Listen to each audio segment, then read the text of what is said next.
بسم اللہ الرحمن الرحیم لقد كان في قصصهم عبرة لأولي الألباب ما كان حديثا يفترى ولكن تصديق الذي بين يديه وتفصيل كل شيء وهدى ورحمة لقوم يؤمنون. الحمد لله رب العالمين والصلاة والسلام على سيد المرسلين وعلى آله وصحبه أجمعين ومن تبعهم بإحسان إلى يوم الدين. أعوذ بالله من الشيطان الرجيم. بسم الله الرحمن الرحيم.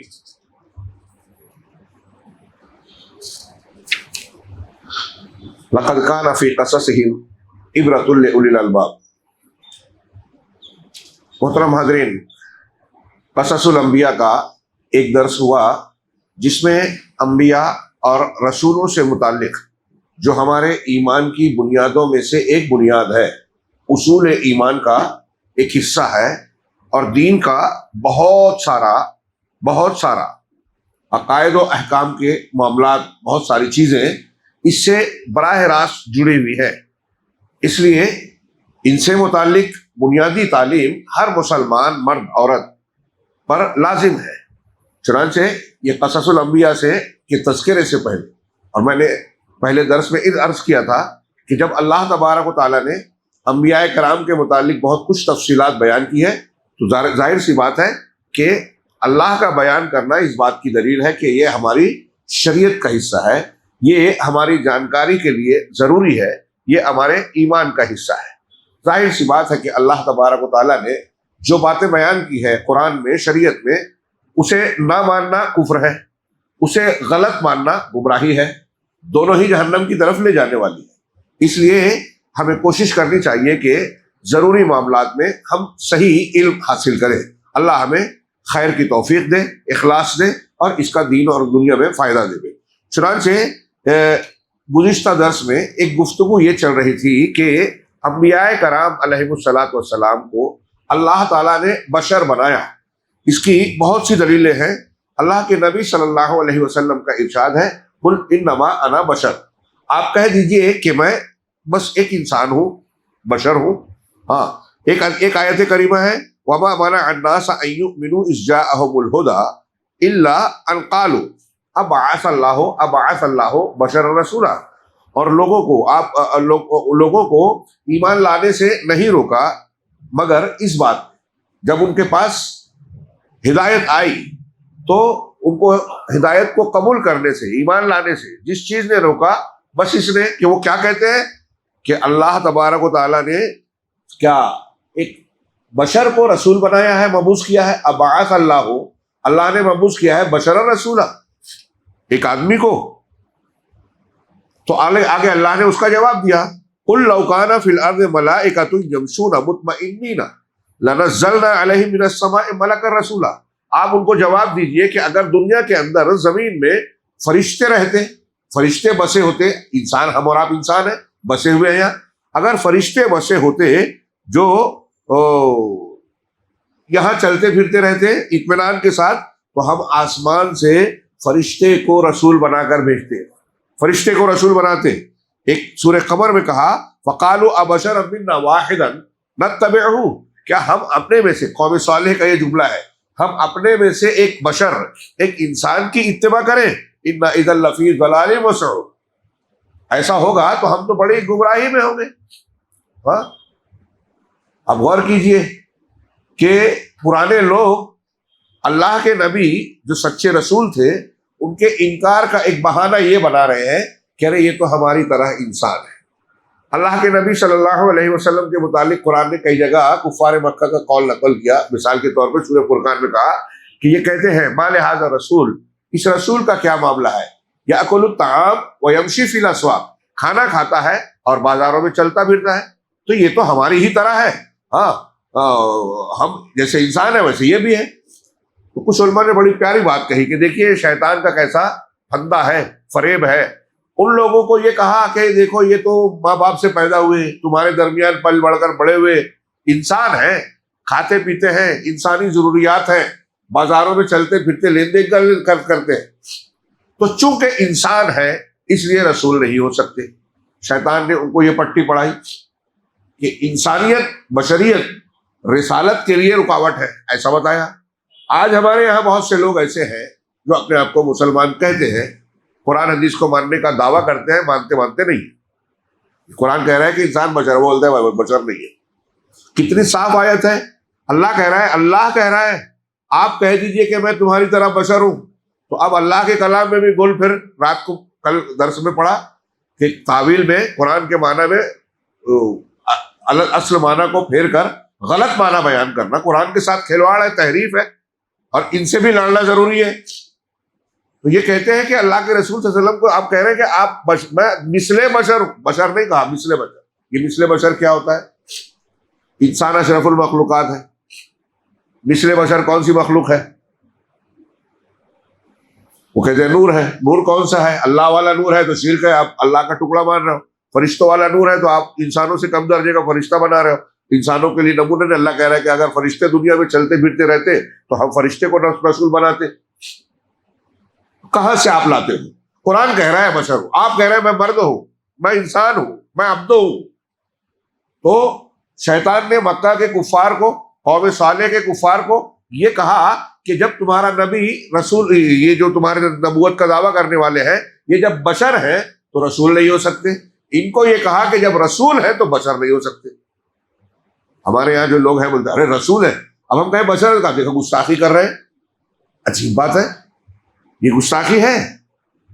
حضرت عیسیٰ علیہ السلام کو نصارہ اللہ کا بیٹا کہتے ہیں، ہم کہتے نہیں، رسول ہیں، اللہ کے پیغمبر ہیں، روح اللہ، کلمت اللہ ہے، بغیر باپ کے پیدا ہوئے، معجزانہ طور پر یہ صحیح ہے، اللہ نے پیدا کیا، لیکن اللہ کے بیٹے نہیں ہے. تو عیسائی بولیں گے کہ دیکھو گستاخی کر رہے ہیں، آپ نے درجہ بڑھا دیا اور ہم صحیح بتا رہے ہیں تو آپ بولتے ہیں کہ کم کر رہے ہیں. وہ ہے ہی نہیں. ایسے اولیاء اور صالحین کے متعلق یہ بہت نازک معاملہ ہے اور بہت اہم ہے. اور یہ جو ہم اصولی باتیں پڑھ رہے ہیں بہت ہی اختصار کے ساتھ، پچھلے درس میں بھی میں نے بہت اہم باتوں کو بہت مختصراً بیان کیا.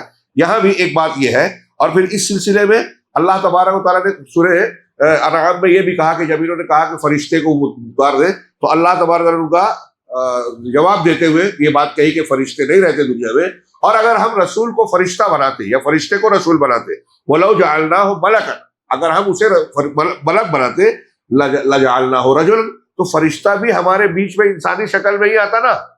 اللہ کے رسول صلی اللہ علیہ وسلم نے حضرت جبرائیل کو 2 مرتبہ اصلی شکل میں دیکھا، پہلی مرتبہ دنیا میں، دوسری مرتبہ معراج کے وقت. اور جب دیکھا تو آپ خوف زدہ اور دہشت زدہ ہو گئے. نبی پاک صلی اللہ علیہ وسلم پورے افق کے درمیان کرسی پہ بیٹھے، آسمان اور زمین کے بیچ میں پورا گھیر دیا حضرت جبرائیل نے اصلی شکل میں. تو اگر فرشتہ ہمارے درمیان اصلی شکل میں آ جائے تو ہم میں سے بہت سے لوگ بے ہوش ہو جائیں گے، ان کی تعبیر نہیں لے پائیں گے، تو ان کو نمونہ کیسے مانیں گے؟ ایک بات وہی اللہ کہہ رہا ہے کہ پھر انسان کی شکل میں آنا پڑے گا نا. اور اگر فرشتے کو انسان بنا کر اللہ نے آگے کہا کہ وَلَلَبَسْنَا عَلَيْهِمْ مَا يَلْبِسُونَ، تو جس چیز میں وہ خلط ملط ہو رہے ہیں، ان کو بات سمجھ میں نہیں آ رہی ہے، اگر فرشتہ آتا تو تب بھی وہ اختلاط اور بڑھ جاتا. کہہ رہے یہ تو فرشتہ ہے، ہم تو انسان ہیں، یہ ہمارے لیے نمونہ کیسے ہو سکتے ہیں؟ ان کو بیوی بچوں کی ضرورت نہیں ہے، ہمیں ہے. ان کو بھوک نہیں لگتی، ہمیں ہے، ہمیں بھوک لگتی ہے. تو یہ ہمارے لیے نمونہ کیسے؟ اور بھی سوالات اٹھتے اور بھی مسائل بنتے. لہذا انسان کے لیے انسان کا ہی نمونہ ہونا، پیغمبر اور رسول ہونا حکمت فطرت کا تقاضا ہے، اللہ رب العالمین کا فیصلہ ہے. تو معلوم یہ ہوا، یہ 2-4 دلیلوں اور بھی دلیلیں ہیں کہ اللہ کے جتنے بھی پیغمبر ہیں وہ سب انسانوں میں سے. اب آپ نے سنا ان کی خصوصیات کیا ہے؟ وہ تخلیق میں، جسم اور صحت میں سب سے بہتر ہوتے ہیں، اخلاق میں سب سے اعلیٰ ہوتے ہیں، عقل اور شعور میں سب سے زیادہ کامل ہوتے ہیں. یہ ہم نے پیچھے درس میں پڑھا اور اس کی دلیلیں کچھ دینے کی کوشش کی. دوسری ایک بات ضمن میں بیان کروں کہ رسالت اور نبوت یہ اکتسابی نہیں ہوتی. مطلب کہ آپ محنت کر کے اس مقام کو نہیں پا سکتے کوئی بھی انسان. یہ میں اس لیے بیان کر رہا ہوں کہ جتنے بھی مسائل بیان کر رہے ہیں آ رہے ہیں، اس میں آپ مطالعہ کریں گے، تحقیق کریں گے تو نظر آئے گا کہ مسلمان کہلانے والے گروہوں میں، افراد میں، لوگ ان امور میں کہیں نہ کہیں بھٹک گئے، گمراہ ہو گئے، جیسے ابھی ہم نے بشریت والے معنی میں تھوڑا سا اشارہ کیا۔ اب دوسرا کہ میں نے کہا کہ رسالت اور نبوت اکتسابی نہیں ہے، یعنی آپ محنت کر کے اسے حاصل نہیں کر سکتے، جیسے آپ محنت کر کے ڈاکٹر بن سکتے ہیں، انجینئر بن سکتے ہیں، ہاں، اور آئی ٹی والے انسان پروفیسر فلاں اور فلاں، جو محنت کر کے ایبیلٹی، قابلیت حاصل کی جاتی ہے اور کوئی درجہ پایا جاتا ہے۔ کیا ہم اور آپ محنت کر کے رسول بن سکتے ہیں، نبی بن سکتے ہیں؟ نہیں بن سکتے۔ اس سے پہلے بھی قرآن کی کئی آیتیں گزری اور قرآن نے کہا کہ ہم رسولوں کو ہم منتخب کرتے ہیں، اللہ اعلم حیث یجعل رسالتہ، اللہ خوب جانتا ہے وہ رسالت کہاں دیتا ہے۔ لیکن مسلمانوں میں کچھ طبقے ایسے گزرے ہیں اور فلاسفہ وغیرہ آج بھی ہے جن کا یہ کہنا ہے کہ ایک آدمی محنت کر کے، مشقت اٹھا کر رسول یا نبی بن سکتا ہے، نبی اور رسول کے درجے پر جا سکتا ہے۔ کچھ لوگوں نے ان الفاظ میں تو دعویٰ نہیں کیا، لیکن صوفیہ جو ہے ان کے یہاں اس طرح کا عقیدہ پایا جاتا ہے کہ ایک آدمی سالک، وہ اپنے بندگی کو طریقت و سلوک پر چلنے والا، تو سالک جو ہے طریقت پر چلنے والا ایسے آگے بڑھتے بڑھتے بڑھتے ایسے درجے کو پہنچ جاتا ہے کہ وہ اللہ سے مل جاتا ہے، اور پھر ایک درجہ وہ آتا ہے کہ نبوت کی شان بھی اس سے کم ہو جاتی ہے۔ جو ایسا مانتا ہے وہ کافر ہے، کسی بھی غیر نبی کو نبی کے برابر یا افضل مانے، یہ میں نے پچھلے درس میں بتایا تھا۔ اور یہاں یہ بتا رہا ہوں کہ بہت مشہور نام ہے، آپ سنیں گے تو تھوڑی حیرت ہوگی، طب کی دنیا میں بو علی سینا، ابن علی سینا بولتے ہیں نا، اس کا، ان کے یہاں فلسفہ منطق تھا، یونانی فلاسفہ، تو انہوں نے دین کی بہت ساری چیزوں کو فلسفہ اور منطق کی بنیاد پہ مانا۔ تو ان کا یہ عقیدہ تھا، میں ایک مثال دے رہا ہوں، صرف عقیدہ تھا کہ آدمی محنت کر کے، کوشش کر کے نبی بن سکتا ہے۔ یہ بالکل باطل بات ہے، قرآن اور حدیث کے دلائل کے بالکل خلاف بات ہے۔ ایک سوال کہ قرآن میں کتنے انبیاء کا ذکر ہے؟ ہاں، تو قرآن میں عام طور سے جمہور علماء یہی مانتے ہیں 25 انبیاء کا ذکر ہے۔ 2-3 ایسے لوگوں کا ذکر ہے جن کے نبی ہونے کے سلسلے میں اختلاف ہے اور واضح ہو جاتا ہے، لیکن جن کا متفق علیہ معاملہ ہے، جن کو قرآن میں ذکر کیا گیا وہ 25 انبیاء ہیں۔ ایک شاعر نے ان 25 کا ذکر 2 شعر میں کیا، وہ شعر ہے فی تلک حجتنا منہم ثمانیہ، یہ سورہ انعام کی آیت ہے کہ تلک حجتنا آتیناہا ابراہیم علی قومہ، یہ ایک آیت کریمہ ہے کہ یہ ہماری حجت ہے جو ہم نے ابراہیم کو ان کی قوم کے مقابلے میں دیا۔ پھر اس کے بعد ابراہیم کے بعد انبیاء کا ذکر ہے، اس سے پہلے بھی یہ آیت گزر چکی ہے، تو ان میں 18 انبیاء کا ذکر ہے۔ من بعد عشر ثمانیۃ منہم ثمانیۃ من بعد عشر، ان میں سے یعنی اس آیت میں 10 کے بعد 8، جس کو 18 کہیں گے، 18 ہے، وَيَبْقَى سَبْعَةٌ، اور باقی 7 رہ گئے۔ 25 میں سے 18 اس آیت کریمہ میں ہو گئے اور باقی 7 رہ گئے، اور وہ 7 کون ہے؟ ادریس، ہود، شعیب، صالح وکذا، کہ حضرت ادریس، ہود، شعیب، صالح علیہ السلام، اور اسی طریقے سے ذوالکفل اور آدم بالمختار قد ختم، آدم اور یہ پورے انبیاء مختار یعنی نبی کریم صلی اللہ علیہ وسلم کے ذریعے سے ختم کیے گئے، یعنی یہ سلسلہ آخری رہا آپ پر۔ یہ جن کا اس آیت میں تذکرہ ہے وہ آیت کریمہ میں پڑھو، آپ اس میں نام سن لیجئے، ترجمہ نہیں کروں گا وقت بچانے کے لیے، کیونکہ یہاں مقصود صرف یہ ہے کہ ان میں 18 انبیاء کا ذکر ہے۔ ہاں، وَتِلْكَ حُجَّتُنَا آتَيْنَاهَا إِبْرَاهِيمَ عَلَىٰ قَوْمِهِ نَرْفَعُ دَرَجَاتٍ مَن نَّشَاءُ إِنَّ رَبَّكَ حَكِيمٌ عَلِيمٌ۔ دیکھیے اس میں ابھی ابراہیم کا ذکر ہوا، اب اس کے بعد وَوَهَبْنَا لَهُ، ہم نے ابراہیم کو سونپا، کسے؟ اسحاق ویعقوب، کُلًّا ہدینا، سب کو ہم نے ہدایت دی، وَنُوحًا ہدینا من قبل، ان سے پہلے ہم نے نوح کو ہدایت دی، ہاں، وَمِن ذُرِّيَّتِهِ، اور ان کی ذریت میں داؤد وسلیمان وایوب، ابراہیم کی ذریت اور ان کے بعد کی ذریت میں داؤد وسلیمان وایوب ویوسف وموسیٰ وہارون وکذالک نجزی المحسنین، ہاں، اسی طرح ہم محسنین کو جزا دیتے ہیں، وزکریا ویحییٰ وعیسیٰ والیاس، زکریا یحییٰ و عیسیٰ و الیاس کل من الصالحین و اسماعیل والیسع و یونس و لوطا وکلا فضلنا علی العالمین، اور ہر ایک کو، ان سارے لوگوں کو ہم نے تمام جہانوں پر فضیلت بخشی۔ یہ آخری ٹکڑے سے میں نے یہ دلیل دی تھی پچھلے درس میں کہ انبیاء کا درجہ سارے لوگوں سے افضل اور اعلیٰ ہوتا ہے۔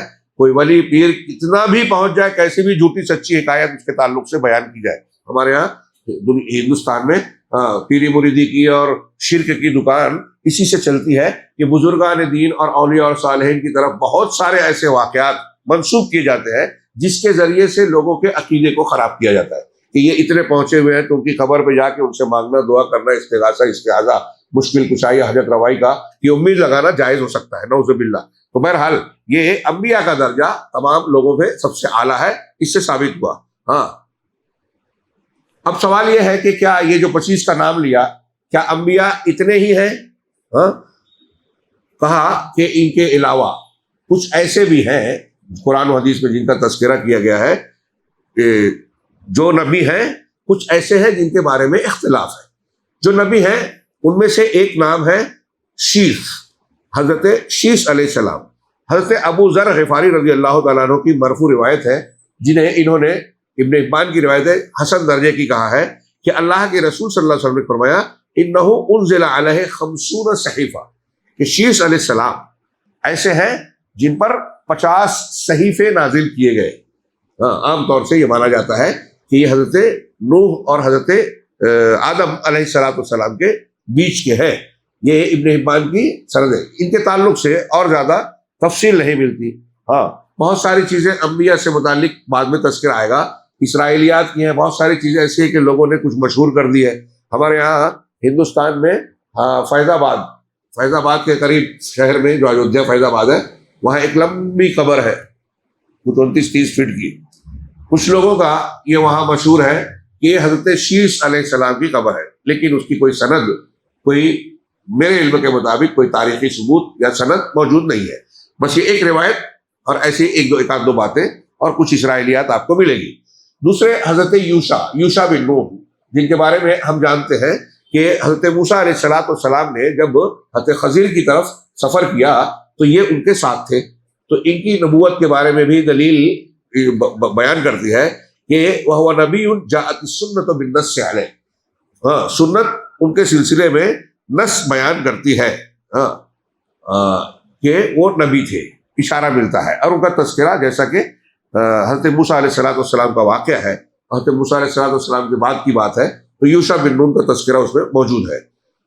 رہے وہ انبیاء جن کے بارے میں اختلاف ہے، تو ہمارے سامنے کتاب میں جو ہے ایک نام ہے شمویل یا شمویل، جو بھی اس کا تلفظ ہو، پروننسیشن۔ ہاں، یہ عبرانی تو سریانی زبان کے الفاظ ہیں، ہم سے غلطی ہو سکتی ہے۔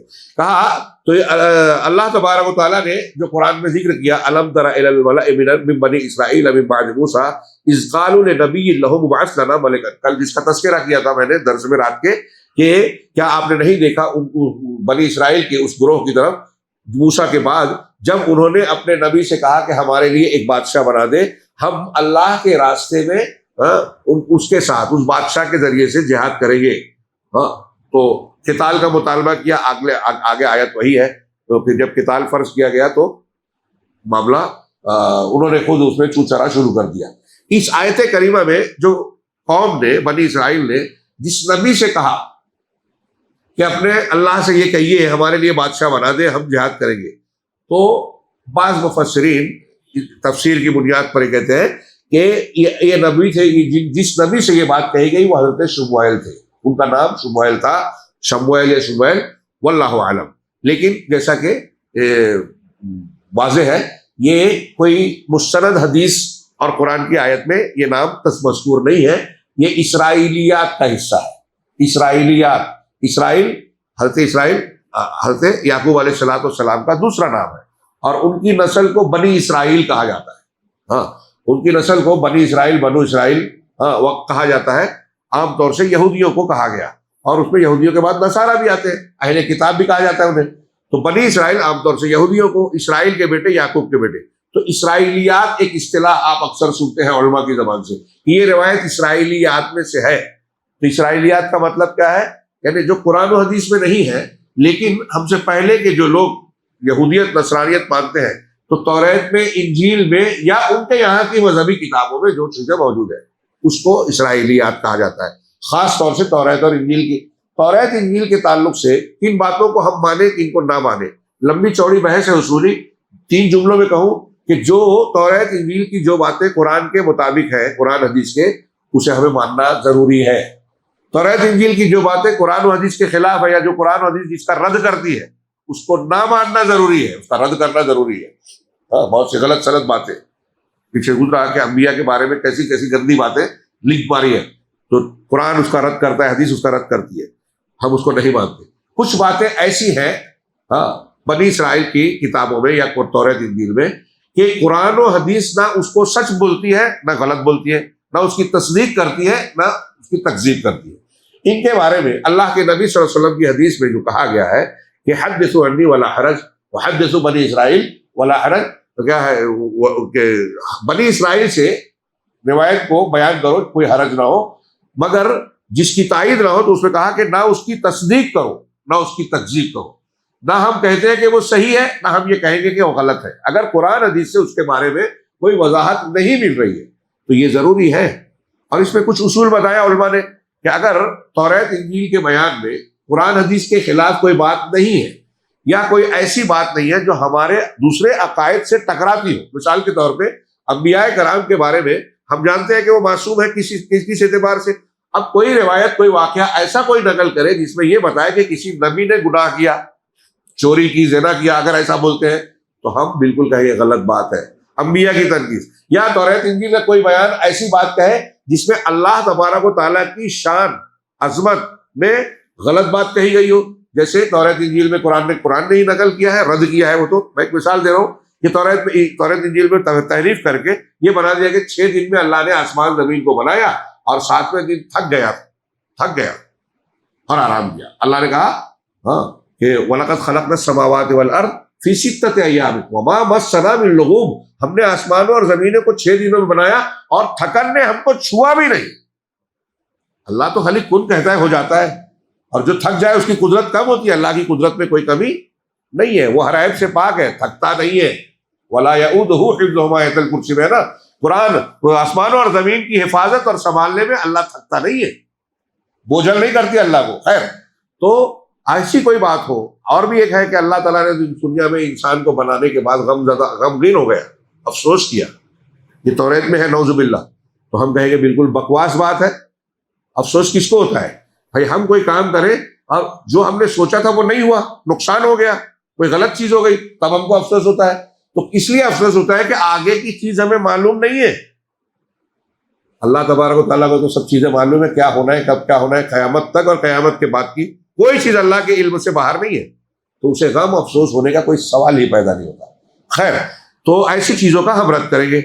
تو اسرائیلیات کی میں نے تھوڑی سی تشریح کی، یہ اصولی باتیں بیان کی۔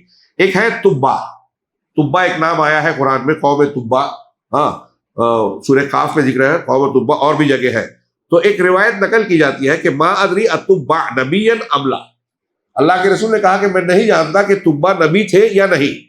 وما ادری ذوالقرنین نبی ام لا، اور میں نہیں جانتا کہ ذوالقرنین 2 سینگوں والے جن کا سورہ کاف کے آخر میں تذکرہ ہے، اور ان سے پتہ چلتا ہے کہ وہ مومن تھے، بڑے طاقتور تھے، اور 2 سینگ والے۔ مولانا ابوالکلام آزاد اور دوسرے علماء نے تحقیق کی کہ اس زمانے میں کوئی بہت طاقتور ہو، قوت والا ہو، تو اس کی طاقت قوت کو ظاہر کرنے کے لیے 2 سینگ بناتے تھے، مطلب ایک علامتی چیز تھی، تو ان کو ذوالقرنین کہا گیا، 2 سینگوں والے۔ تو ذوالقرنین کے بارے میں نہیں جانتا کہ وہ نبی ہے۔ یہ روایت عام طور سے علماء ضعیف کہتے ہیں، لیکن علامہ البانی نے ایک دوسری اسی روایت میں دوسرے الفاظ ہیں، ما ادری تبا العینا ام کان ام لا، میں نہیں جانتا کہ تبا العینا ہے، یعنی یہاں نبی کی بات نہیں ہے۔ تو علامہ البانی کہتے ہیں کہ یہ والے الفاظ واضح ہے، اس لیے اس روایت کے صحیح اور ضعیف، اور اگر روایت ہے بھی تو اللہ کے رسول کہتے ہیں کہ میں نہیں جانتا کہ نبی تھے کہ نہیں تھے۔ جب اللہ کے رسول نہیں جانتے تو ہمارے لیے بھی ظاہر سی بات ہے کہ ہم کو وہی کہنا چاہیے جو نبی نے کہا، ہم اس بات کے زیادہ لائق ہیں۔ اسی طریقے سے ذوالقرنین کے متعلق علماء کے بارے میں علماء کے سلسلے میں کہتے ہیں ذوالقرنین کے بارے میں علماء میں اختلاف ہے.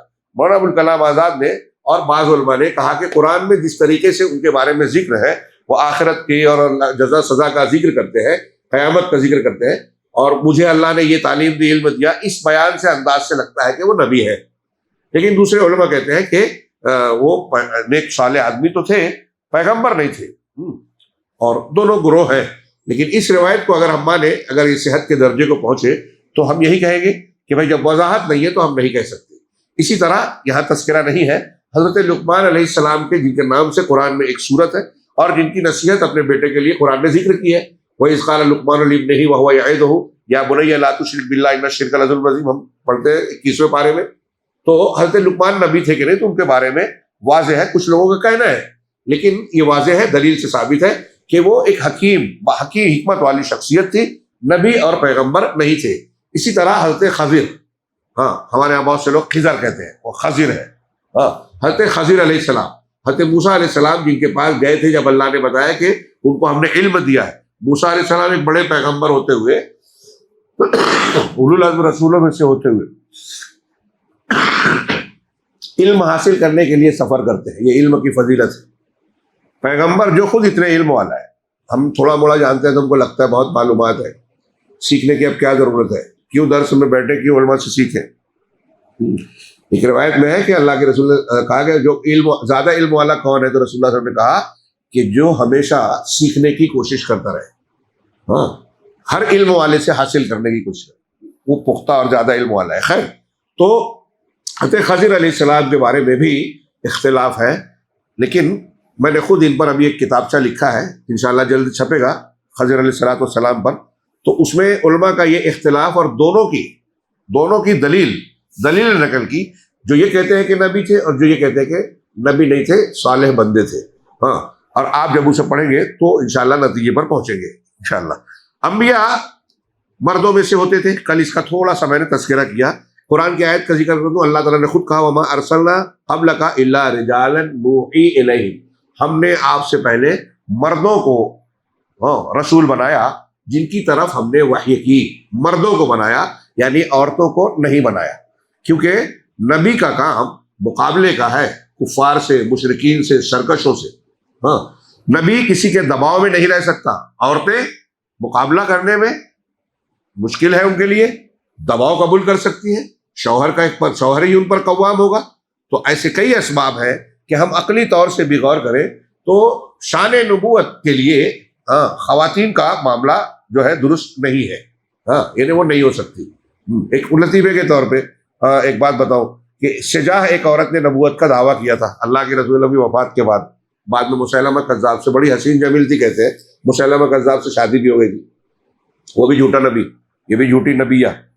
تو اس کی دلیل یہ تھی, میں نے بس ہنسنے کے لیے یہ ذکر کیا ہے, اس کی دلیل یہ تھی کہ اللہ کے رسول نے کہا ہے لا نبی آبادی, میرے بعد کوئی نبی نہیں ہوگا, مرد نبی نہیں ہوگا. تو اس نے کہا کہ جینٹس میں, مردوں میں نبوت کا سلسلہ ختم ہوا, خواتین میں ختم نہیں ہوا. لا نبی کہا, لا نبی یا نبیتا نہیں کہا, مطلب عورت نبی ابھی چلے گی, مرد ختم ہو گئے. تو میں بچوں کو کبھی کلاس میں تذکرہ آیا تو میں نے کہا کہ اس کا جواب کیا دیں گے آپ, تو پوچھتے کیا دینا چاہیے. سمپل جواب ہے کہ عورتوں میں نبوت کا سلسلہ شروع ہی نہیں ہوا, تو جو شروع ہی نہیں ہوا اس کے ختم کرنے کی ضرورت ہی نہیں ہے نا. حضرت مریم علیہ السلام, آج رات میں سورہ آل عمران میں ان کا ذکر آئے گا, سورہ مریم ان کے نام سے ہے. تو حضرت مریم علیہ السلام صدیقہ تھی, نبیہ نہیں تھی. کچھ لوگ ان کو بھی نبیہ کہنے کی کوشش کرتے ہیں, لیکن صحیح بات یہ ہے کہ وہ بھی نبوت کے درجے پر نہیں تھی. نبی کی والدہ تھی, یہ صحیح ہے, لیکن خود نبیہ نہیں تھی. اللہ نے ان کو چن لیا, یہ بات صحیح ہے. اب یہاں ایک مسئلہ ہے کہ انبیاء اور مرسلین کی خاصیتیں, یہاں کچھ چیزوں کا ہم تذکرہ کر رہے ہیں. خصائص النبی کر کے ایک مستقل کتاب ہے, اور میرے یوٹیوب پہ درس جب کورونا والا پیریڈ چل رہا تھا تو ہم لوگوں نے جو دروس دیے اس میں ایک یہ تھی خصائص النبی, خصائص المصطفیٰ, اللہ کے نبی صلی اللہ علیہ وسلم کی خصوصیات, امتیازات. نبی کریم ایک تو تمام انبیاء کی کچھ خصوصیات ہے جو عام انسانوں کے مقابلے میں ان کو مخصوص بناتی ہے. تو انبیاء کی کچھ خصوصیات ہے, یہاں اسی کا تذکرہ ہے. انبیاء میں کچھ نبیوں سے اللہ نے خصوصیت دی، اور خود جناب محمد رسول اللہ صلی اللہ علیہ وسلم کو ایسی بہت سی خصوصیات دی جو دوسروں سے الگ ہے۔ تو نبی کریم صلی اللہ علیہ وسلم کی بہت سی خصوصیات امت یا عام لوگوں کے مقابلے میں ہیں، کچھ خصوصیات ایسی ہیں جو دوسرے نبیوں کے مقابلے میں آپ کو مخصوص اور خاص بناتی ہے۔ جیسے میدان محشر میں آپ ہی کو مقام محمود ملے گا، شفاعت عامہ آپ ہی کو کی اجازت آپ ہی کو ملے گی، یہ دوسرے نبیوں کو بھی نہیں ملے گی۔ سید المرسلین آپ کو خصوصیت دی گئی، کوثر آپ کو دیا گیا۔ خیر، تو اللہ تبارک و تعالیٰ نے انبیاء اور رسولوں کو کچھ خصوصیات عطا فرمائی ہے۔ دیکھیے یہ چیزیں صرف تذکرہ برائے تذکرہ یا یوں ہی معلومات کے لیے نہیں ہے، یہ ہمارے ایمانیات کا حصہ ہے، اور میں نے بتایا کہ ان کو اچھی طرح جاننا اس لیے ضروری ہے کہ ان میں سے بہت سارے پہلوؤں پر لوگ گمراہیوں کا شکار ہوئے ہیں، تو ہم صحیح جانیں گے تو گمراہی سے بچیں گے۔ چنانچہ پہلی بات تو تمام انبیاء کو عام انسانوں کے مقابلے میں براہ راست وحی کی جاتی ہے، الوحی من اللہ۔ ہاں، نوحی الیہم ابھی ہم نے آیت پڑھی تھی، ہم نے مردوں کو بنایا جن کی طرف ہم وحی کرتے ہیں۔ تو نبی، پیغمبر اور عام انسان میں بیسک فرق کیا ہے؟ اللہ تعالیٰ سے قرآن میں کہا قل انما انا بشر مثلکم، سورہ کہف میں، کہ آپ کہہ دیجئے کہ میں تمہاری طرح بشر ہوں، یوحا الیہ۔ فرق کیا ہے تمہارے اور میرے اندر؟ میری طرف وحی کی جاتی ہے، ہماری طرف وحی نہیں کی جاتی۔ یہ جو وحی ہے یہ وحی نبوت ہے۔ اب وحی کی بھی قسمیں ہیں، یہاں میں آپ کو وضاحت کرنا چاہتا ہوں۔ مرزا غلام احمد قادیانی اور اس کے ماننے والے جو اپنے آپ کو احمدی بولتے ہیں، ہم قادیانی بولتے ہیں، تو وہ کہتے ہیں کہ آپ کہتے ہو کہ نبوت کا سلسلہ ختم ہو گیا، محمد صلی اللہ علیہ وسلم خاتم النبیین ہے، ٹھیک ہے، صحیح ہے، لیکن کچھ وحی چلتی ہے، آتی ہے۔ دیکھیے اللہ تعالیٰ نے قرآن میں کہا وَأَوْحَيْنَا إِلَىٰ أُمِّ مُوسَىٰ، یہ بھی لطیفہ جیسا ہے، ہاں، غصے کے ساتھ ہنسی بھی آنا چاہیے، ایسی چیز ہے ان کی دلیل سے۔ وہ کہتے ہیں کہ اللہ تعالیٰ نے حضرت موسیٰ کی ماں سے کہا کہ ہم نے موسیٰ کی ماں کی طرف وحی کی۔ کیا وحی کی؟ کہ حضرت موسیٰ علیہ السلام کو ایک تابوت میں ڈالیے اور ان کو جو ہے پانی میں ڈال دیجئے، ہے نا یہ آیت؟ تو اوحینا الی ام موسیٰ کا لفظ قرآن نے کہا۔ پھر سورہ نحل میں اللہ تعالیٰ کہتا ہے واوحینا الی النحل، ہم نے شہد کی مکھی کی طرف وحی کی، ان اتخذی من الجبال بیوتا، کہ پہاڑوں میں گھر بناؤ، چھتا جس کو ہم چھاتا چھتا کہتے ہیں، جس میں شہد ہوتا ہے، ہاں، اور درختوں میں اور وغیرہ وغیرہ آگے آیت میں جو کہا گیا۔ تو دیکھیے ہم نے شہد کی مکھی کی طرف وحی کی، آگے کے جملے سے کیا پتہ چل رہا ہے کیا وحی ہے؟ یہ اللہ تعالیٰ نے شہد کی مکھی سے کو وحی کی۔ تو مرزا غلام احمد قادیانی اور اس کے ماننے والوں نے کیا دلیل دی سے جانتے ہیں؟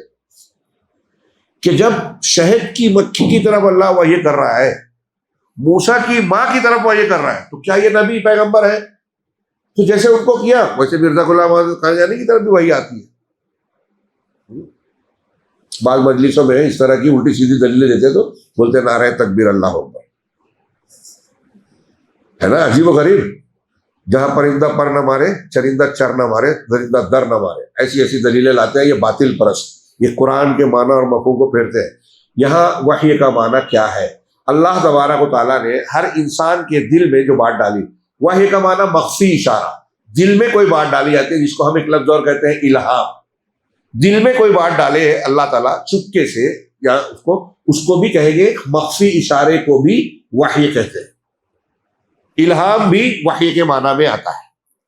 اور ہم جس اصطلاح وحی کی بات کر رہے ہیں، جس کے ملنے سے آدمی نبی بنتا ہے، وہ ہے اللہ کی طرف سے فرشتے کے ذریعے، کتاب کے ذریعے، ہاں، براہ راست اللہ کے کلام کے ذریعے، جو وحی کے مختلف شکلیں ہیں، اس کے ذریعے سے اللہ تعالیٰ کسی انسان کو منتخب کر کے، ہاں، مقام رسالت دے کر دوسروں تک پیغام یا دعوت پہنچانے کا مکلف بناتا ہے۔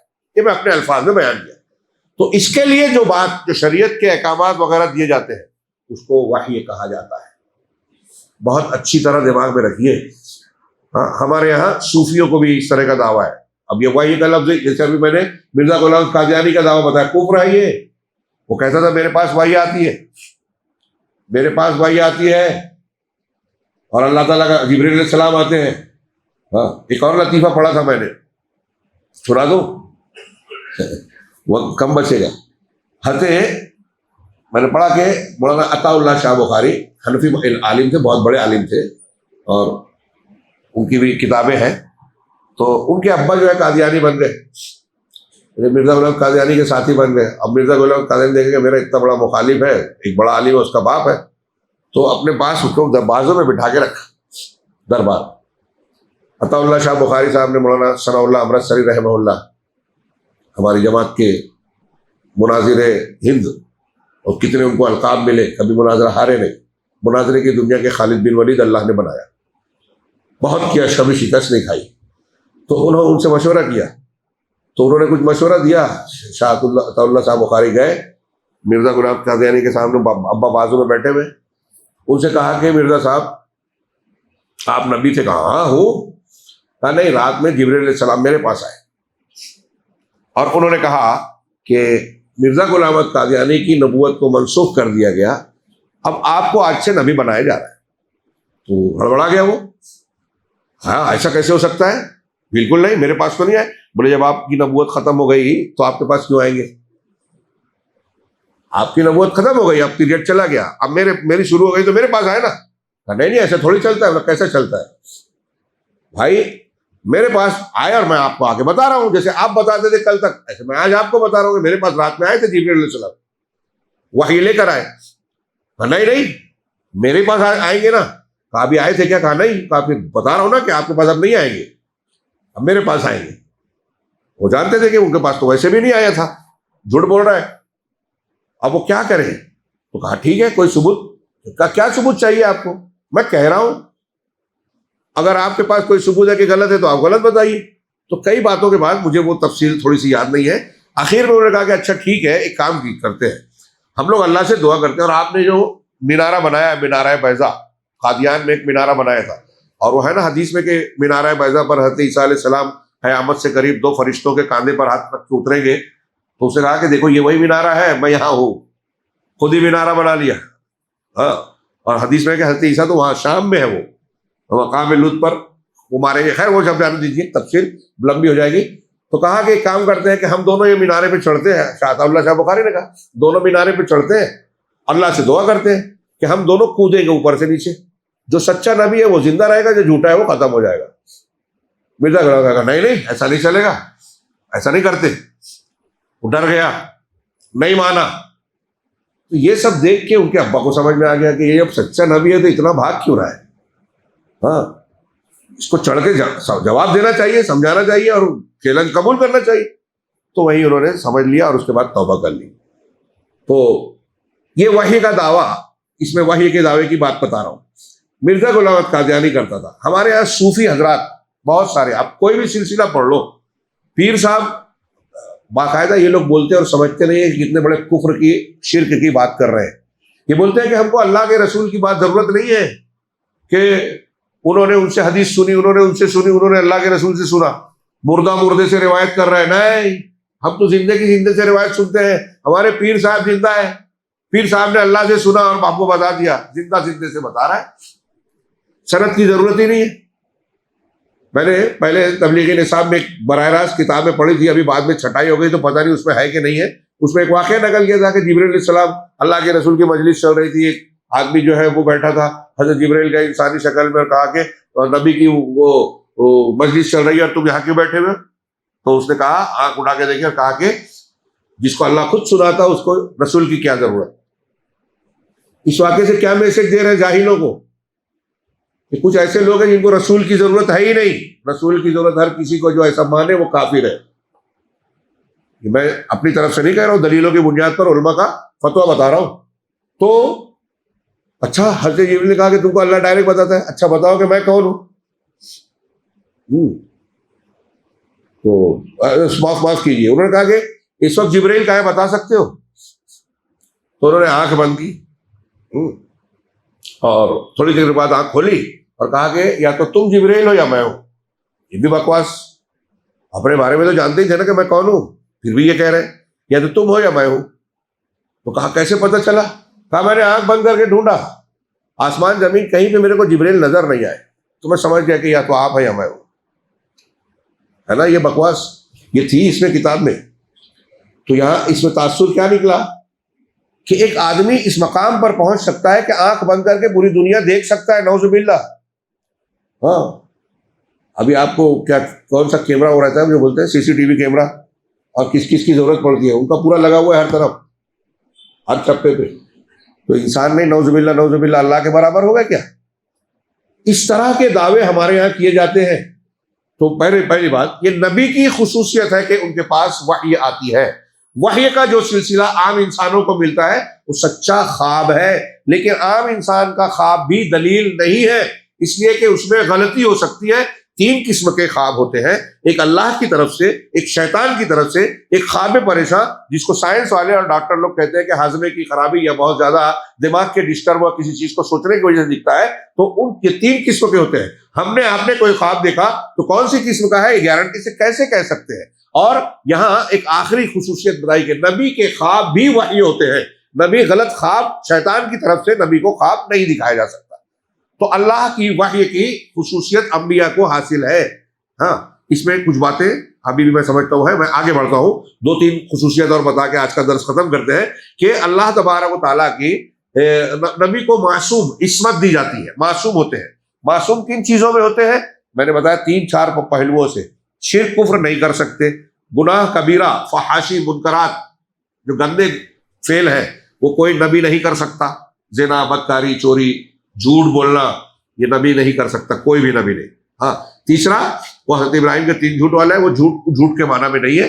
ہاں، وہاں کہا کہ بتوں کو بڑے والے نے توڑا تو کیا قوم نے مان لیا تھا کیا؟ ہاں، قوم نے کہا نا کہ جو یہ توڑنے والا، مانا یہی کہ حضرت ابراہیم نے توڑا ہے، قرآن میں ہے یہ واقعہ، تو اس کو ایک حساب سے جھوٹ کہتے ہیں، لیکن حقیقی جھوٹ نہیں ہے، کیونکہ حضرت ابراہیم سمجھا رہے تھے اور قوم کو بھی یہ سمجھا کہ توڑا اسی نے ہے، لیکن کہہ رہے ہیں اسی لیے تو ان کو آگ میں ڈالنے کے لیے تیاری کی ہے نا، کلیئر۔ تو وہ جھوٹ نہیں تھا۔ خیر، تو کوئی نبی جھوٹ بھی نہیں بول سکتا، اور کوئی نبی دعوت و تبلیغ میں ایسی غلطی نہیں کر سکتا جو غلطی ہونی چاہیے، مطلب جس کو ہم غلط کام کہیں۔ انبیاء سے جو غلطیاں ہوئی ہیں وہ اجتہادی ٹائپ کی ہے، اور اس میں بھی بات ایک شرط یہ ہے، خاصیت یہ ہے، دھیان دیجیے کہ وہ غلطی پر قائم نہیں رہے۔ توبہ کی فوراً حضرت یونس علیہ السلام سے ایک غلطی ہوئی، قرآن نے بتایا کہ اللہ کی اجازت سے پہلے قوم کو چھوڑ کر چلے گئے، مچھلی کے پیٹ میں پہنچے، توبہ کی، لا الہ الا انت سبحانک انی کنت من الظالمین، یہ واقعہ پڑھیں گے۔ ہاں، اللہ کے رسول نے کہا کہ میں شہد قسم کھا لی، شہد نہیں پیوں گا، فوراً آیت نازل ہوئی، آپ نے توبہ کی اور شہد کا استعمال کیا، کفارہ ادا کیا قسم کا۔ تو اس قسم کی غلطیاں دیکھیے، اس میں گناہ کرنا، گناہ کی کوشش کرنا، نافرمانی کرنا ایسی بات نہیں ہے، اس میں خیر کی ہی خواہش ہے۔ ہاں، کوئی ایسی بات نہیں ہے جس میں کوئی، تو ایسی ہی غلطیاں انبیاء سے ہوئی، لیکن وہ اس پر بھی قائم نہیں رہے، فوراً اس کی اصلاح ہو گئی۔ اسی طرح انبیاء کی ایک خصوصیت ہے، ان کی آنکھیں سوتی ہیں لیکن دل جاگتا ہے، اللہ ان کے دلوں کو جاگتا ہے۔ نبی کریم صلی اللہ علیہ وسلم کے سلسلے میں اس کے تعلق سے تو متعدد حدیثوں میں بالکل کلیئر ہے کہ میری آنکھ سوتی ہے، دل جاگتا ہے۔ اب اس کا کیا معنی؟ کئی مقامات پر اس کا معنی ہے، بعض مرتبہ مطلب اس سے لوگ یہ نقل کرتے ہیں کہ آپ سونے میں بھی سب کچھ دیکھتے ہیں، ایسا ضروری نہیں ہے، یہ اللہ کی طرف سے ہوتا ہے۔ ورنہ حدیثوں میں ایسا بھی ہے کہ بعض مرتبہ سونے کی حالت میں آپ کو پتہ نہیں چلا، جنگ سے لوٹ رہے تھے اور رات میں جب تھک گئے ایک جگہ تو پڑاؤ ڈالا، کہا کہ کون ہے جو جاگے گا اور ہم کو فجر کے لیے جگائے گا؟ حضرت بلال نے کہا کہ میں جاگتا ہوں، آپ سب سو جائیے، آرام کیجیے۔ سب آرام کرنے لگے، حضرت بلال ایک درخت سے ٹیک لگا کے بیٹھ گئے، تو ان کو بھی آنکھ لگ گئی۔ پھر جب سورج نکلا اور دھوپ پڑی سب پہ، تب آنکھ کھلی۔ تب اللہ کے رسول صلی اللہ علیہ وسلم کو اٹھے اور پھر پوچھا بلال کو جگا کے کہ بھائی تم نے جگایا نہیں؟ کہا اللہ کے رسول جس چیز نے آپ کو سلا دیا مجھے بھی، تھکے ہارے وہ بھی تھے، بیٹھے ٹیک لگائے، نیند آ گئی۔ بہرحال آپ نے کہا یہاں سے ہٹو، وہاں سے ہٹنے کے بعد پھر آپ نے سب کو فجر پڑھائی، تو وہاں آپ کو پتہ نہیں چلا۔ یہ اللہ تبارک و تعالیٰ کی طرف سے اس کی مشیت کے مطابق ہماری تعلیم کے لیے بھی ایسی باتیں ہوئی ہیں۔ بہرحال یہ خصوصیت تھی۔ اسی طرح ان کو موت کا اختیار دیا جاتا ہے۔ انبیاء کے تعلق سے یہ حدیثوں میں موجود ہے، دلیلیں موجود ہے کہ بھائی موت کے بارے میں اختیار کیا، آپ چاہتے ہیں تو آپ کی موت، اور آپ چاہتے ہیں تو بڑھا دیا جائے، اختیار دیا جاتا ہے۔ ہاں، جیسے نبی کریم صلی اللہ علیہ وسلم کو پہلے سے اختیار دیا گیا اور خبر دی گئی۔ ہاں، آپ کو خبر دے دی گئی۔ آپ نے حضرت فاطمہ سے بھی کہا کہ اب میری موت کا وقت آ گیا ہے، اور مرنے کے بعد سب سے پہلے تم بھی لوگی، وہ جو ہنسنے لگی رونے لگی والا واقعہ ہے۔ اسی طرح انبیاء کی ایک خصوصیت یہ ہے کہ جب ان کو زمین میں قبر میں دفن کیا جاتا ہے تو زمین ان کے جسم کو نہیں کھا سکتی. اللہ تعالیٰ نے ان کو محفوظ رکھا ہے، مٹی ان کے جسم کو سڑائے گی نہیں، کھائے گی نہیں، وہ جیسا کا تیسا محفوظ رہے گا. ہاں، بعض لوگوں نے اس طرح کے کچھ چیزیں دیکھی ہے. ابھی ایک ذکر آئے گا، میں نے وہ انبیاء کے سلسلے میں ایک ذکر کیا تھا، رہ گیا تھا حضرت خضر والی بات میں. اس کے بعد ایک دانیال نام بولتے ہیں، ہاں، کہتے ہیں کہ بعض صحابہ نے جب کچھ علاقے فتح کیے تو کہیں کہیں لکھا ہوا دیکھا اس نبی کا نام دانیال. اور اس سلسلے میں ایک واقعہ بیان کیا جاتا ہے کہ ان کی لاش کو ایک جگہ محفوظ تھی، ہاں، تو اس علاقے کے لوگ جب بارش نہیں ہوتی تھی تو ان کی لاش کو باہر نکال کے دعا کرتے تھے اور کہتے تھے کہ بارش ہوتی ہے. یہ واقعہ ہے تاریخ میں، ہاں، کتاب التوحید کے حاشیے میں. کیسا واقعہ ہے، اس کی سند کیسی ہے، ابھی پختگی سے نہیں کہہ سکتا، لیکن یہ نقل کیا جاتا ہے. تو حضرت عمر کو لوگوں نے خط لکھا صحابہ نے کہ ایسا ایسا ہے، اور کہتے ہیں کہ یہ نبی کی لاش ہے، کیا کریں. تو حضرت عمر نے ان کو واپس لکھا کہ ایسا کرو کہ دجلہ یا فرات جو بھی وہاں دریا تھا، اس دریا کا پانی کچھ دیر کے لیے کسی طریقے سے کہیں روک کے کسی حصے پہ اس کے اندر پانی کے اندر قبر بناؤ، اس میں اچھی طریقے سے احترام کے ساتھ تدفین کرو، اور پھر اس کو تدفین کرنے کے بعد پانی چھوڑ دو تاکہ لوگوں کو پتہ نہ چلے کہ قبر کہاں ہے. یہ ان کا اہتمام تھا اگر واقعہ درست ہو. تو حضرت دانیال کا تذکرہ میں نے اس لیے کیا کہ یہاں رہ گیا تھا. دوسری جگہوں پر ایک ان کی خصوصیت یہ بتائی جاتی ہے، چونکہ وہ معلوم نہیں ہے اور اس کے سلسلے میں پختہ بات نہیں ہے، اسرائیلیات پر ہے، تو ہم اس کی تصدیق کرتے ہیں. تو تصدیق صحابہ نے لکھا ہوا پایا کہ ان کے یہاں یہ لکھا ہوا ہے کہ دانیال نبی ہے، ہاں، ہم نہیں جانتے. تو ان کو انبیاء کی ایک خصوصیت یہ رکھی، حکم ان کے لیے خاص یہ دیا کہ جہاں ان کی وفات موت ہو وہیں ان کو دفن کیا جائے. ہاں، یہاں میں دلیلوں کو اور تفصیل کو چھوڑ رہا ہوں، صرف ایک خصوصیت بتا رہا ہوں. اسی طریقے سے انبیاء کی ایک خصوصیت دوسروں کے مقابلے میں یہ ہے، جیسے آپ اور ہم اگر مریں گے تو ہماری جو بھی پراپرٹی ہے وہ ہمارے وارثین میں تقسیم ہوگی نا، ہم ان کو وارث بنائیں گے. لیکن انبیاء مال کا وارث نہیں بناتے. ہاں، جیسا کہ حدیث ہے کہ ہم انبیاء کی جماعت، اللہ کے رسول فرمایا لا نورث ما ترکنا ہو صدقہ، ما ترکنا صدقہ، ہم جو بھی چھوڑتے ہیں وہ سب صدقہ ہوتا ہے. اور انبیاء کی میراث علم ہے، علماء ان کے وارث ہیں. اس اعتبار سے نحن انا معاشر الانبیاء لا نورث، یہ حدیث ہے.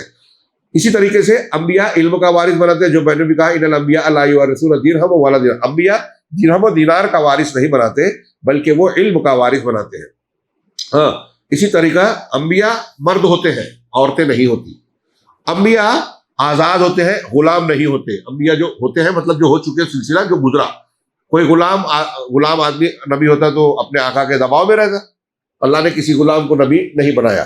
اسی طریقے سے انبیاء ہر اعتبار سے کامل انسان ہوتے تھے، دکھنے میں بھی خوبصورت چہرہ، بدن، صحت ایک دم بھرپور اچھی، اور اخلاق میں بھی. اور میں نے ایک چیز کہی یہاں اس کا ذکر نہیں، عقل میں بھی سب سے کامل ہوتے.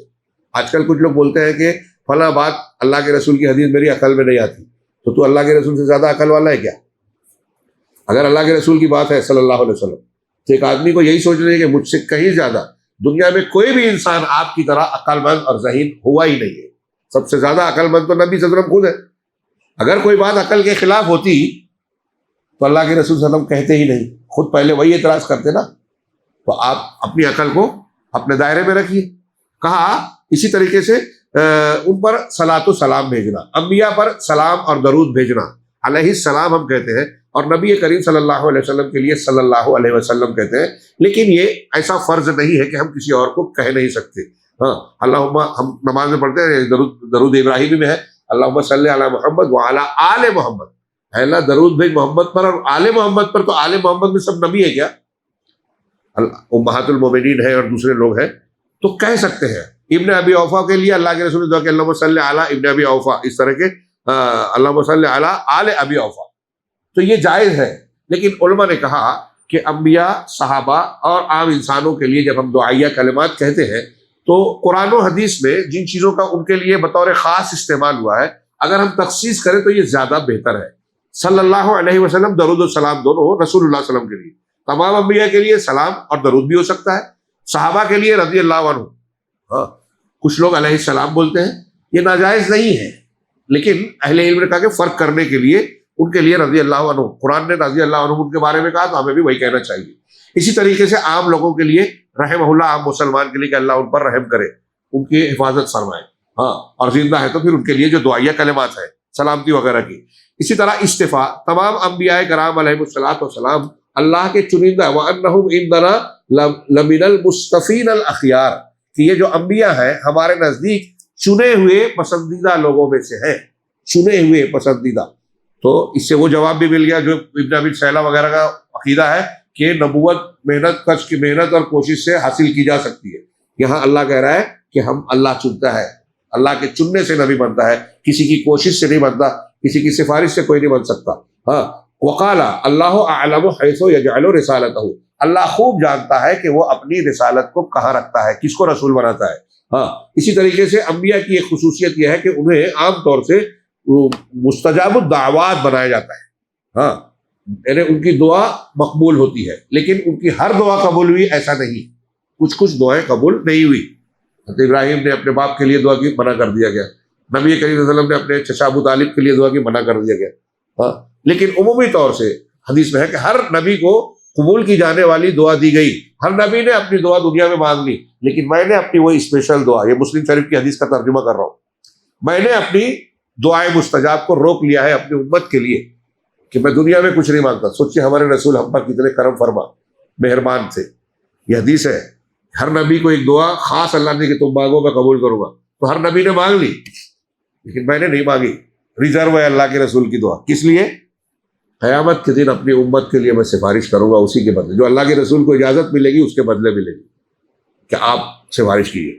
تو اپنی امت کے لیے، میری امت کی وہ سفارش امت کے ہر اس شخص کو ملے گی جس نے شرک نہیں کیا ہوگا۔ شرک کرنے والے کو رسول کی سفارش بھی نہیں ملے گی۔ صحیح مسلم کی ہے، یہ میں نے ترجمہ کیا۔ ہاں، تو اور ایک تو دعائیں مستجاب تو ہر نبی کی قبول کی جانے والی دعا ہوتی ہے۔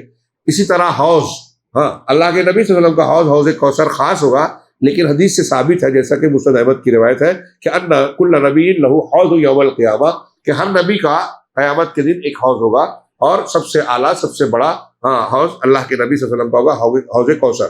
اسی طریقے سے انبیاء کی ایک خصوصیت یہ ہے کہ شہر ہوتا ہے اور گاؤں دیہات ہوتے ہیں نا، بڑی بستی چھوٹی بستی، اللہ تعالیٰ انبیاء کرام کو شہروں میں سے مبعوث کیا، دیہاتوں میں سے نہیں مبعوث کیا، کیونکہ شہری تہذیب والے عام طور سے دیہاتیوں کو کئی معاملے میں کمتر سمجھتے ہیں، اور بعض معاملے میں ہوتا ہے کہ کچھ چیزوں سے دیہاتی لوگ شہریوں کے مقابلے میں کم جانکار ہوتے ہیں، کم مہذب ہوتے ہیں بظاہر۔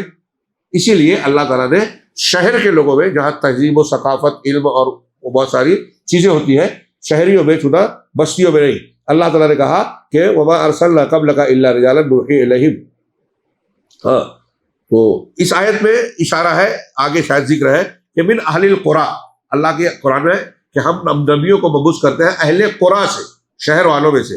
ہاں، ایک چیز انہوں نے بیان کی ہے، وہ دراصل میں اسے چھوڑ رہا ہوں کہ بعض لوگ کہتے ہیں کہ ان کو احتلام نہیں ہوتا، ہاں، لیکن یہ مختلف فی ہے، اور بعض روایتوں سے ایسا لگتا ہے کہ یعنی مطلب انبیاء کرام، وجہ یہ بتائی کہ عام طور سے جو بالغ ہو جاتا ہے تو خواب دیکھا الٹا سیدھا، ہاں، اور اس کو احتلام ہوتا ہے، تو اہل علم نے کہا کہ خواب کی حالت میں شیطان کا جو اثر ہوتا ہے گناہوں کے تعلق سے یا انسان کی جسمانی ضرورت کے تعلق سے، تو اس بنیاد پر بالغ آدمی کو احتلام ہو جاتا ہے بغیر ہم بستری کیے ہوئے۔ تو انبیاء کا ویسا نہیں ہوتا معاملہ، ہاں، وہ اس لیے انہوں نے وہی بتائی کہ احتلام شیطان کی طرف سے ہے، اور شیطان انبیاء پر مسلط نہیں ہو سکتا۔